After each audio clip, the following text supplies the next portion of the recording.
Monster Hunter Wilds is quickly becoming my most played early access game of 2024. Following an open beta which ate 15 hours of my life last month, I recently visited Capcom headquarters in Osaka, Japan to spend 5 hours with a newer but still unfinished build of this monster hunting action RPG. In an interview, Monster Hunter Wilds director Yuya Takuda stressed that the final game will be more polished still, with special attention paid to the PC version said to deliver the same level of frame rate improvement. This is a good sign because what I played was already excellent. Granted, this was just a small vertical slice and purely single player. Having multiple hunters on screen may have affected the frame rate, to say nothing of other portions of the game. But on a base PS5 with graphics set to prioritise resolution, Monster Hunter Wilds was as smooth as glass, and felt every bit like the year-devouring behemoth I want it to be. The core game obviously hasn't changed dramatically since the beta, but playing Monster Hunter Wilds in this setting still feels fresh. There was no technical obfuscation this time, and no painfully short leash around my neck. This was just the subject to change opening hours of the game, meaning I had access to more monsters as well as the all-important crafting system. The new and returning monsters are fantastic, one of my new all-time favourites among them, and I'm rapidly warming up to the revised armour skill system. Like Dolphin Duolingo, everything is clicking. I spent most of my session bashing skulls with a hammer, since my true love, Lance, was one of 2 weapons I was advised not to use, since they're due for substantial changes ahead of Monster Hunter Wilds' release in February. Capcom is promising big upgrades for Lance and Switch Axe, and Takuda added Insect Glaive and Sword and Shield to that list in an interview, emphasising control issues and focus mode fiddliness, with many changes informed by beta test feedback. To the delight of Hammermain and Monster Hunter producer Ryozo Sugimoto, a lot of people visiting the studio used a hammer.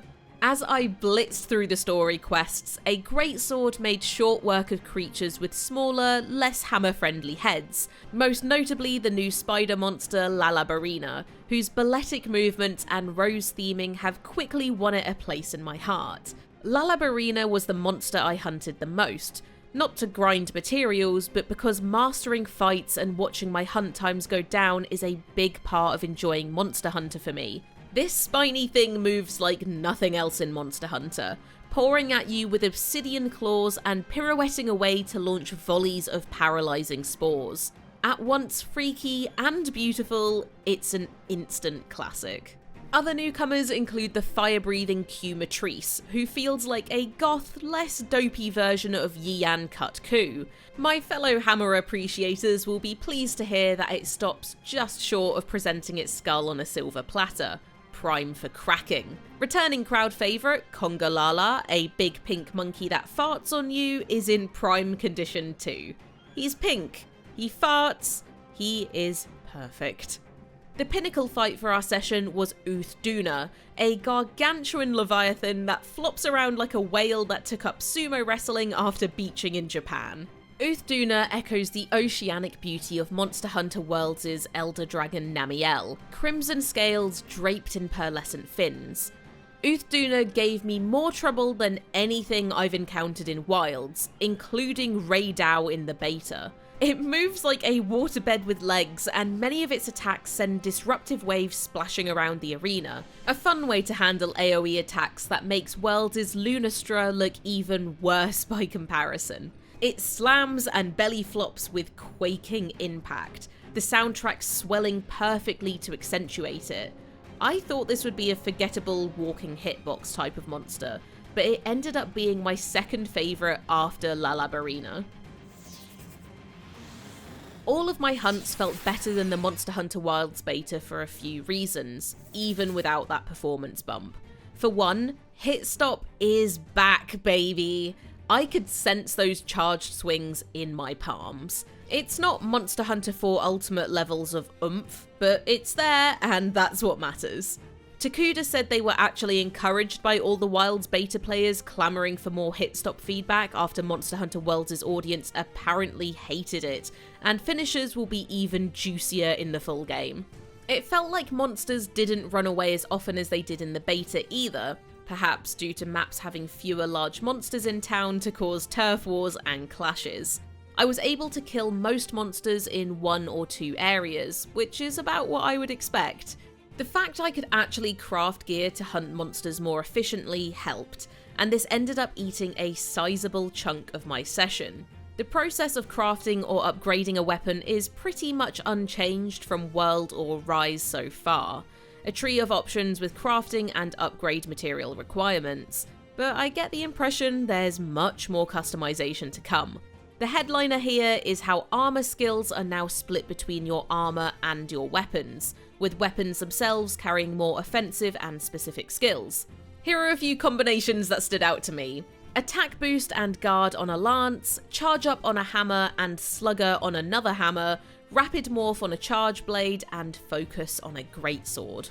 One goal here, Takuda tells me, is to support the 2-weapon system by tying some skills to your weapon and letting your armor bring the more generalist and defensive skills. You can also add decorations and customize it to your liking so that you find your favourite way of hunting, he says.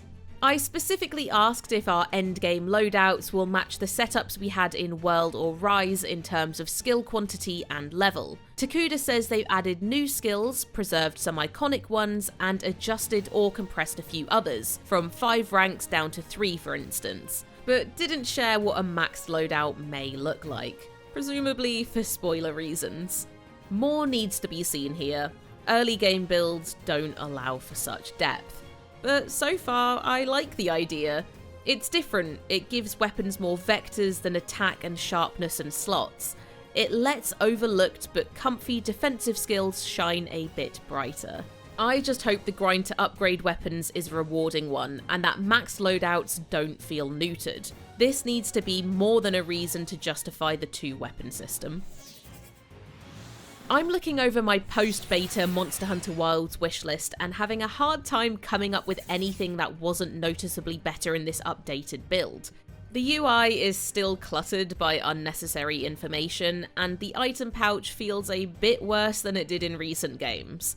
If those are the only negatives I can come up with at this point, we're doing pretty good. Several elements have also improved on World, the closest direct comparison for Monster Hunter Wilds and Rise, the most recent mainline game. Monster Hunter Wilds' story is starting to come into focus, and it seems surprisingly strong for a series that typically handles its narrative by handing you a sword and a guild card and then pointing at the nearest monster and saying, "Kill that for research." So far, Wilds does a much better job at communicating the importance and purpose of hunters, the dangers some out-of-control monsters present, and the motivations for your allies. It's all ultimately set dressing for a game where you'll inevitably research a monster into hamburger meat, so you can then research its offspring into a nice hat. But it is decently compelling set dressing, with cutscenes aplenty. For a notoriously dense series, Wilds paces and explains itself pretty well too, which in Monster Hunter terms means it'll probably only be kind of confusing for newer players. Key quests are teed up a bit more like a traditional RPG. New areas and mechanics are introduced gradually, and side quests are clearly labelled in your periphery. "Hey Hunter," they seem to say, "if you're on the arse end of an arse kicking, try upgrading your gear a bit." The soul and flow of Monster Hunter are unmistakable, but you can tell Capcom has been working on ways to make Wilds more appealing to a broader audience post-World. I have played Monster Hunter Wilds for 20 hours at this point, but exclusively in the worst ways possible. The magic of Monster Hunter is setting your own goals, taking your sweet time getting there, experimenting with weapons and builds, and messing around with friends at every opportunity. Rushing through 5 early hours to see and record as much as possible at a press event is just about the worst way to play, and 5 hours is nothing. That is a snack. That is exactly 1% of my Monster Hunter World playtime. Even so, I left this 5-hour preview with renewed hunger and impatience. February 28th, 2025 can't come soon enough. Monster Hunter Wilds continues to look and feel great, and now it actually runs encouragingly well, at least on PS5, though the PC version still has a big check to cash. Are you excited for Monster Hunter Wilds? If so, what are you most looking forward to about it? Let us know in the comments, and stick with GamesRadar for the latest previews, reviews, and more.